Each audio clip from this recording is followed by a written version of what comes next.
ஓ. Entry அவர்களின் மஜையின் பரிசு $1.87. அவ்வளவுதான். அதில் 60 சென்டுகள் பென்னிகளில் இருந்தன. 1, 2 என்று சேமிக்கப்பட்ட பென்னிகள். மளிகை கடைக்காரன், காய்கறிக்காரன், மாமிசக் கடைக்காரன் அடித்து பிடித்து பேரம் பேசி மிச்சப்படுத்திய காசுகள். அப்படி பேரம் பேசும் தொடர்பினால் கஞ்சத்தனம் என்னும் சொல்லப்படாத குற்றச்சாட்டு எழுதலாம். ஆனால் வெட்கம்தான் வரதான் செய்யும்.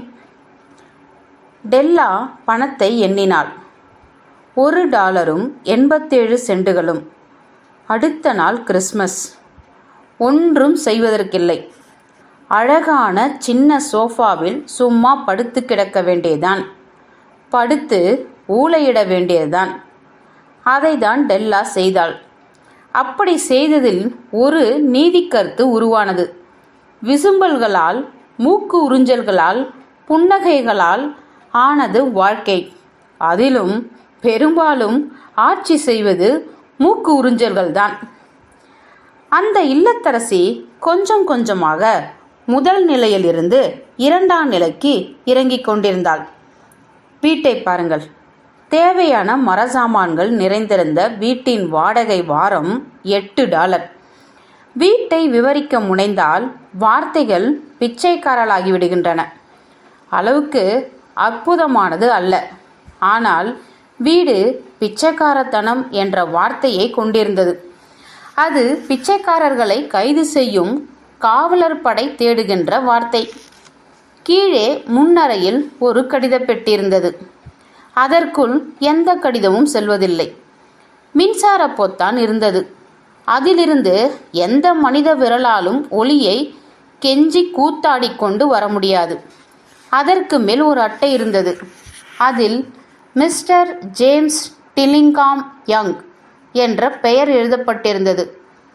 டில்லிங்காம் என்ற வார்த்தை அதன் சொந்தக்காரருக்கு வார வருமானம் $30 செழிப்பாக இருந்த மேனாளில் தென்றலில் ஆடியது. இப்பொழுது வருவாய் $20 குறைந்து போய்து. டில்லிங்காம் என்ற எழுத்துக்கள் மங்கலாக தெரிந்தன. அடக்கமான, பணிவான டி என்ற எழுத்தாக சுருங்கிவிடலாமா என்று அவை யோசிப்பது போல தோன்றியது. ஆனால் மிஸ்டர் ஜேம்ஸ் டில்லிங்காம் யங் வீடு திரும்பி மேலே இருக்கின்ற தனது வீட்டிற்குள் போகும்போதெல்லாம் அவரை ஜிம் என்று அழைத்து இறுக்கி அணைத்துக் கொள்வாள் திருமதி ஜேம்ஸ் டில்லிங்காம் யங். அவள் ஏற்கனவே டெல்லா என்று அறிமுகப்பட்டிருக்கிறாள். எல்லாமே நன்றாகத்தான் இருக்கிறது. டெல்லா அழுது முடித்துவிட்டு பவுடர் துணியால் கன்னங்களை சரி செய்து கொண்டாள். ஜன்னலோரம் நின்று சோகமாக பார்த்தாள். சாம்பல் நிற புழக்கடையில் சாம்பல் நிற வேலி அருகே ஒரு சாம்பல் நிற பூனை நடந்து போய் கொண்டிருந்தது. நாளை கிறிஸ்மஸ் பண்டிகை. அவளிடம் இருந்தது $1.87 மட்டுமே. அதை கொண்டு ஜிம்முக்கு ஒரு பரிசு வாங்கித்தர வேண்டும். மாதக்கணக்கா அவள் ஒவ்வொரு பென்னியாய் சேமித்து கொண்டிருந்தாள். ஆனால் இவ்வளவுதான் அவளால் முடிந்தது. வாரம் $20 என்பது பெரிதாய் ஒன்றுமில்லை.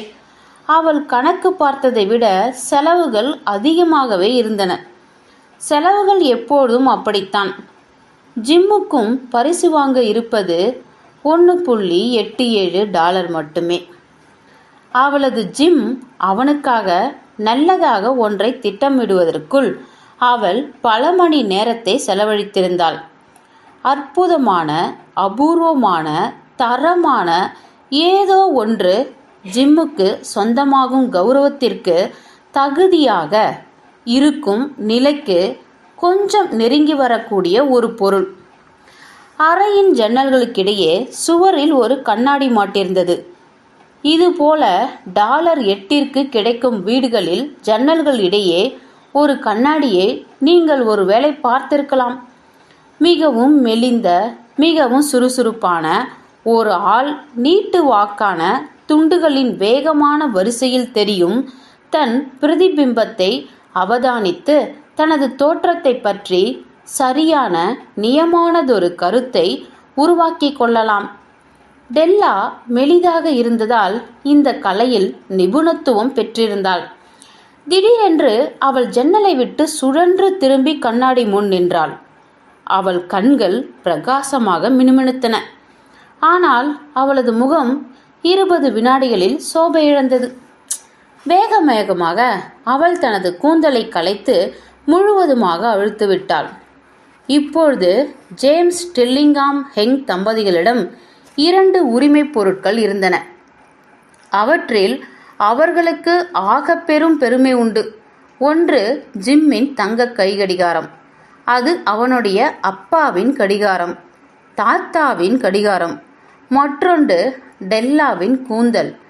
ஷீஃபா மகாராணி மட்டும் எதிர்வீட்டில் வசித்திருந்தால் டெல்லா தன்னுடைய கூந்தலை ஜன்னலில் படரவிட்டு உலர வைத்து அந்த மாட்சிமை தங்கிய மகாராணியின் நகைகளையும் பரிசு பொருட்களையும் மதிப்பு குன்ற செய்திருப்பாள். பேரரசன் சாலமன் தன் பொக்கிஷங்களை எல்லாம் தரைதளத்தில் அடுக்கி வைத்து இந்த அப்பார்ட்மெண்ட்டின் பாதுகாவலனாய் இருந்திருந்தால் அவனை கடந்து போகும்போதெல்லாம் ஜிம் தனது கைகடிகாரத்தை கழற்றி காட்டி சாலமன் தன் தாடியை பொறாமையால் பீத்து கொண்டிருப்பதை பார்த்திருப்பான். இப்பொழுது டெல்லாவின் அழகான கூந்தல் அவளை சுற்றி விழுந்து கிடந்தது. பழுப்பு நிற அருவியின் சுருளான அலைகள் போல மினுமினுத்து சிதறி அலைப்பாய்ந்தது. அவளின் கால் முட்டி வரை விழுந்து அது தன்னையே அவளின் ஆடையாக்கி கொண்டது. பின்பு அதை வாரி முடித்து பதற்றத்துடனும் வேகமாகவும் சரி செய்து கொண்டாள். ஒரு தடவை, ஒரு நிமிடம் அவள் தடுமாறினாள். பின்பு தன்னை நிலைநிறுத்தி கொண்டு அமைதியாக நின்றாள். தரையில் கிடந்த இற்று போன சிகப்பு விரிப்பில் 1-2 கண்ணீர் துளிகள் தெரித்து விழுந்தன. பழைய பழுப்பு நிற ஜாக்கெட்டையும் பழைய பழுப்பு நிற தொப்பியும் அணிந்து கொண்டாள். அரைப்பாவடை அலைப்பாய கண்களில் இன்னும் அந்த பிரகாசமான மினுமினுப்பு ஒளிர கதவை எட்டி உதைத்து திறந்து மாடிப்படியில் இறங்கி தெருவிற்குள் சென்றாள். அவள் நின்ற இடத்தில் முகப்பு பலகை ஒன்றில் பின்வருமாறு எழுதியிருந்தது: மேடம் சோஃப்ரானி, அனைத்து ரகமான கேச பொருட்களும் கிடைக்கும். ஒரே மூச்சில் ஓடி மேலே சென்றாள். மூச்சு திணறலை கட்டுப்படுத்தி ஆசுவாசமானாள். பெரிதாகவும் மிகவும் வெள்ளையாகவும் உணர்வற்றவளாகவும் இருந்த அந்த மேடம் சோப்ரானியாக தெரியவில்லை. அந்த வார்த்தை புத்திசாலியை குறிக்கும். நீங்கள் என்னுடைய தலைமுடியை வாங்குவீர்களா என்று கேட்டாள் டெல்லா. வாங்குவோம் என்றாள் மேடம். தொப்பியை கழட்டுங்கள், முடி எப்படி இருக்கிறது என்று பார்ப்போம். கீழ்வரை அசைந்தது பழுப்பு நிற அருவி. $20 என்றாள் மேடம்.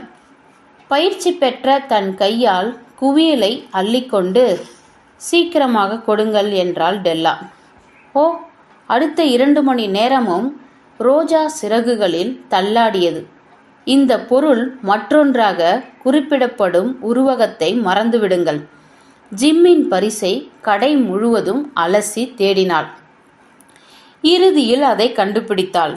நிச்சயமாக இது ஜிம்மிற்காகவே தயாரிக்கப்பட்டிருக்கிறது, வேறு யாருக்காகவும் அல்ல. எந்த கடையிலையும் இது மாதிரி ஒன்று கிடையாது. எல்லா கடையிலையும் தலைகீழாக புரட்டி போட்டுவிட்டாள் அவள். அதோ ஒரு பிளாட்டினம் செயின், எளிமையாகவும் வடிவ தூய்மையோடும் இருந்தது. தன் மதிப்பை உள்ளடக்கத்தன்மையாலேயே அது உணர்த்தியது. வெறும் பகட்டான அலங்காரத்தால் அல்ல, நல்ல பொருட்கள் எல்லாம் அப்படித்தான் இருக்க வேண்டும். செயின் கடிகாரத்திற்கு தகுதியாக கூட இருந்தது. அதை பார்த்த உடனேயே அது ஜிம்மிற்காகத்தான் என்று உணர்ந்து கொண்டாள். அது அவனைப் போலவே இருந்தது. அமைதியிலும் மதிப்பிலும் அவளிடமிருந்து அவர்கள் $21 வசூலித்து கொண்டனர். மிச்சம் 87 சென்ட்டுகளோடு அவள் வீடு திரும்பினாள். கடிகாரத்தில் இந்த சங்கிலி இருந்தால் ஜிம் எந்த கம்பெனியில் இருந்தாலும் நேரத்தை பற்றி சரியானதொரு அக்கறையை காட்டுவான். என்னதான் கடிகாரம் கம்பீரமாக இருந்தாலும் சில நேரங்களில் அவன் திருட்டுத்தனமாகத்தான் பார்ப்பான். ஏனெனில் சங்கிலிக்கு பதில் அதில் இருந்தது வெறும் பழங்காலத்து தோள்பட்டைதான். வீட்டுக்கு போனதும் டெல்லாவின் போதை அறிவுக்கும் விவேகத்திற்கும் கொஞ்சம் வழிவிட்டது. அவள் முடிச்சுருட்டும் கருவியை எடுத்து அதை வாயுவால் பற்ற வைத்து காதலும் தாராள குணமும் உண்டாக்கி வைத்திருந்த நாசத்தை சரி செய்யும் வேலையில் இறங்கினாள். அது எப்பொழுதுமே ஆகப்பெரிய வேலை. என் அருமை நண்பர்களே, மிக பெரிய வேலை. 40 நிமிடங்களில் அவளது தலை சின்னதாக நெருக்கமாக கிடந்த சுருள் முடிகளால் மூடப்பட்டது. பள்ளிக்கு மட்டம் போடும் ஒரு சிறுவனைப் போல் இப்பொழுது அவள் அற்புதமாக காட்சியளித்தாள். அவள் கண்ணாடியில் தன் உருவத்தை ரொம்ப நேரம் கவனமாகவும் விமர்சன நோக்கோடும் கவனித்தாள். ஜிம் என்னை கொல்லாமல் இருந்தால் என்று அவள் தனக்குள் சொல்ல ஆரம்பித்தாள். அவன் என்னை 2வது தடவை பார்ப்பதற்கு முன் நான் கோணித்தீவு கோரஸ் சிறுமி போல் இருக்கிறேன் என்று சொல்வான். ஆனால் நான் என்ன செய்ய முடியும்? ஓ, $1 87 சென்ட்டுகளுக்கும் வைத்து நான் என்னதான் செய்ய முடியும்? 7 மணிக்கு காஃபி தயாரானது. அடுப்பில் பொரிக்கும் தட்டு சூடாக மாமிச துண்டுகளை சமைக்க தயாராக இருந்தது. ஜிம் எப்பொழுதும் தாமதமாக வருவதில்லை. டெல்லா கடிகார சங்கிலியை கைக்குள் மடித்து அவன் நுழையும் கதவருகே மேஜையின் ஓரம் உட்கார்ந்திருந்தாள். கீழே முதற் படிக்கட்டில் அவனது காலடி சத்தம் கேட்டது. ஒரு கணம் அவள் வெளிரி போனாள். அவளிடம் ஒரு பழக்கம் இருந்தது. வாழ்க்கையின் எளிமையான அன்றாட விஷயங்களுக்கு கூட சின்னதாக அமைதியாக பிரார்த்தனை செய்வாள். இப்பொழுது அவள் இப்படி முணுமுணுத்தாள். கடவுளே, தயவு செய்து நான் இன்னும் அழகாக இருக்கிறேன் என்று அவனை நினைக்க வைப்பாயாக. கதவு திறந்தது. ஜிம் உள்ளே வந்து கதவை மூடினான். அவன் மெலிந்திருந்தான். முகம் கடுமையாக இருந்தது. பாவம், அவனுக்கு 22 வயதுதான். அதற்குள் குடும்ப பாரத்தை சுமக்குகிறான். புது ஓவர் கோட் தேவை. கை உறைகளும் இல்லை. உள்ளே வந்த ஜிம் அப்படியே நின்றான். காடையின் வாசத்தில் அசையாமல் காத்திருக்கும் வேட்டை நாய் போல அவன் கண்கள் டெல்லாவின் மீது நிலை குத்தி நின்றன. அவற்றில் ஒரு பாவம் இருந்தது. அதை அவளால் புரிந்து கொள்ள முடியவில்லை. அது அவளை அச்சுறுத்தியது. அது கோபம் அல்ல, ஆச்சரிய உணர்வு அல்ல, கண்டனம் அல்ல, பயங்கரம் அல்ல. அவள் எதிர்பார்த்து தயாராகிவிட்ட எந்த ஒரு உணர்வும் அல்ல. அவன் சும்மா அவளை முறைத்தபடி நின்றான், முகத்தில் அந்த வினோதமான பாவத்துடன். டெல்லா மேஜையிலிருந்து விடுபட்ட அவனை நோக்கிச் சென்றாள். ஜிம் டார்லிங் என்று கத்தினாள். என்னை அப்படி பார்க்காதே. நான் என் முடியை வெட்டி விற்றுவிட்டேன். ஏனென்றால் உனக்கு பரிசு கொடுக்காமல் இந்த கிறிஸ்மஸை என்னால் கொண்டாட முடியாது. அது மறுபடியும் வளரும். உனக்கு ஒன்று வருத்தமில்லையே? நான் அப்படித்தான் செய்ய வேண்டியிருந்தது. என் முடிதான் பயங்கரமாக வளருமே. சந்தோஷமான கிறிஸ்மஸ் என்று சொல் ஜிம். நாம் சந்தோஷமாக இருப்போம். நான் உனக்கு எப்படிப்பட்ட ஒரு அழகான அருமையான பரிசு வைத்திருக்கிறேன் தெரியுமா? முடியை வெட்டி விட்டாயா என்று சிரமப்பட்டு கேட்டான் ஜிம். கடினமான மனப்பயிற்சி கொண்டும் அந்த நிதர்சனத்தை புரிந்து கொள்ள முடியாதவன் போல் இருந்தான். வெட்டி விற்றுவிட்டேன் என்றாள் டெல்லா. அப்படியானாலும் நீ என்னை விரும்ப மாட்டாயா? முடியில்லாமல் போனாலும் நான் தானே, இல்லையா? ஜிம் அறையை சுற்றி வினோதமாக பார்த்தான். என்ன சொல்கிறாய்? உன் முடி போய்விட்டது என்றா?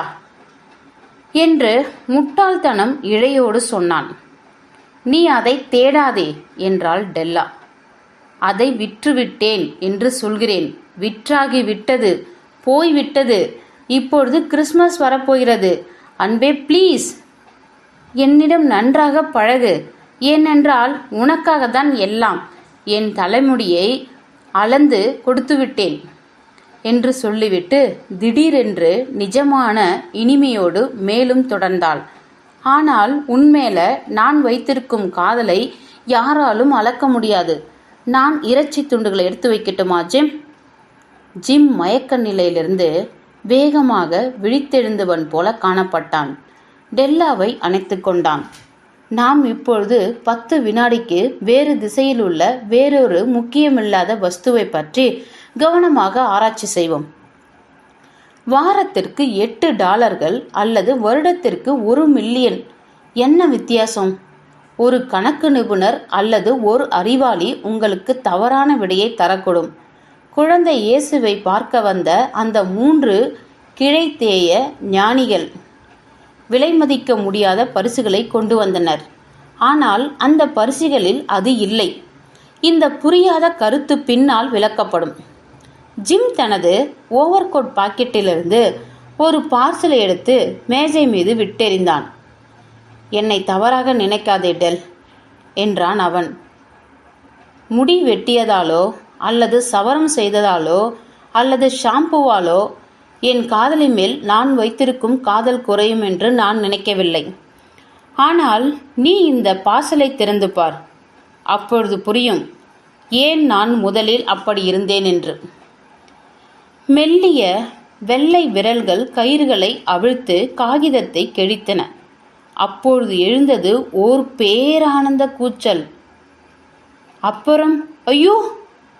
படு வேகமான பெண்மைத்தனமான ஒரு மாற்றம் நிகழ்ந்தது. துடிதுடிக்கும் இதயத்திலிருந்து பொங்கியது கண்ணீர், அழுகை. வீட்டுத் தலைவன் ஆசுவாசப்படுத்தக்கூடிய தன் திறன்களை எல்லாம் பயன்படுத்த வேண்டி தேவை உருவானது. ஏனெனில் அங்கு இருந்தவை சீப்புகள். நீண்ட நாளாக டெல்லா பிராட்வே கடை ஜன்னலில் கண்டு ரசித்திருந்த சீப்பு செட்டு. பக்கவாட்டிலும் பின்புறத்திலும் அழகான சீப்புகள், சுத்தமான ஆமை ஓடு, நகை பதிக்கப்பட்டிருந்த அதன் ஓரங்கள், அழகான மறைந்து போன கூந்தலில் சூடிக்கொள்வதற்கு ஏற்ற அலங்கார பொருட்கள். அவை விலை உயர்ந்த சீப்புகள் என்று அவளுக்கு தெரியும். அவற்றின் மீது அவளுக்கு கொள்ள ஆசை. ஆனால் அவற்றை வாங்கும் நம்பிக்கை இருந்ததே இல்லை. இப்பொழுது அவை அவளுக்கு சொந்தமானவை. ஆனால் அந்த அலங்கார ஆபரணங்களை அலங்கரிக்க வேண்டிய கூந்தல்தான் போய்விட்டதே. ஆனால் அவள் அவனை இழுத்து தன் நெஞ்சோடு அணைத்து கொண்டாள். முடிவில் அவள் அவனை மங்கலான கண்களோடும் புன்னகையோடும் ஏறிட்டு பார்த்துவிட்டு சொன்னாள், என் முடி வேகமாக வளரும் ஜிம். பின்பு சூடுபட்ட பூனை போல அவள் தாவி குதித்து அழுதாள். ஓ ஓ ஜிம் இன்னும் தனக்கான பரிசை பார்க்கவில்லை. அவள் அதை எடுத்து ஆர்வமுடன் அவனது திறந்த உள்ளங்கை மீது நீட்டினாள். அந்த மங்கிய நிறங்கொண்ட அருமையான உலோகம் அவளது ஆர்வ துடிப்பை பிரதிபலித்தது. நன்றாக இருக்கிறதில்லையா ஜிம்? ஊர் முழுவதும் தேடி வாங்கியது. இனி நீ ஒரு நாளைக்கு 100 தடவை நேரம் பார்க்க வேண்டி வரும். உன் கடிகாரத்தை கொடு, அதில் வைத்தால் இது எப்படி இருக்கும் என்று பார்ப்போம். அவள் சொன்னபடி செய்யாமல் ஜிம் பொத்தென்று சோஃபாவில் விழுந்து கைகளை தலைக்கு பின்னால் வைத்துக்கொண்டு புன்னகைத்தான். டெல், நாம் கிறிஸ்மஸ் பரிசுகளை கொஞ்சம் தள்ளி வைப்போம். இப்போதைக்கு நாம் உபயோகப்படுத்த முடியாத அளவுக்கு இந்த பரிசுகள் ரொம்ப அருமையானவை. உனக்கு கூந்தல் அலங்கார சீப்புகள் வாங்க நான் என் வாட்சை விற்றுவிட்டேன். இப்பொழுது இந்த இறைச்சி துண்டுகளை நீ எடுத்து வைப்பாய் என்று நினைக்கிறேன். உங்களுக்கு தெரியும், அந்த 3 கீழைத்தேய மனிதர்கள் ஞானிகள் என்று. அற்புதமான ஞான மனிதர்கள் அவர்கள். கால்நடை கொட்டிலில் கிடந்த குழந்தை இயேசுவுக்கு பரிசுகள் கொண்டு வந்தவர்கள் அவர்கள். கிறிஸ்மஸ் பரிசுகள் கொடுக்கும் கலையை அவர்கள்தான் கண்டுபிடித்தார்கள். அவர்கள் அறிவுள்ளவர்கள். ஆனால் சந்தேகமே இல்லாமல் அவர்களின் பரிசுகளும் அறிவுபூர்வமானவைதான். அவற்றைப் போல போலி உருவானால் கூட பரிவர்த்தனை செய்து கொள்ளக்கூடிய சிறப்புரிமை கொண்டதாக இருக்கலாம். இங்கே நான் உங்களுக்கு ஒரு வீட்டில் இருக்கும் 2 முட்டாள் குழந்தைகளில் நிகழ்வுகள் இல்லாத வாழ்க்கை சரித்திரத்தை தயக்கத்தோடு சொல்லியிருக்கிறேன். அவர்கள் இருவரும் ஒருவருக்கொருவர் தங்கள் வீட்டின் ஆக பெரிய பொக்கிஷங்களை முட்டாள்தனமாக தியாகம் செய்திருக்கிறார்கள். இந்த காலத்து அறிவாளிகளுக்கு இறுதி வார்த்தையாக ஒன்றை சொல்ல சொல்லிக்கொள்கிறேன். பரிசு கொடுப்பவர்களிலே இந்த இருவரும் மிக்க ஞானம் கொண்டவர்கள். பரிசு கொடுப்பவர்கள் பெறுபவர்கள் மத்தியில் இவர்கள்தான் மிகச்சிறந்த அறிவாளிகள். எல்லா இடத்திலையும் இவர்கள் ஆக சிறந்த அறிவாளிகள். இவர்கள்தான் கீழே தேயத்திலிருந்து குழந்தை இயேசுவுக்கு பரிசு கொடுக்க வந்த அந்த 3 ஞானிகள்.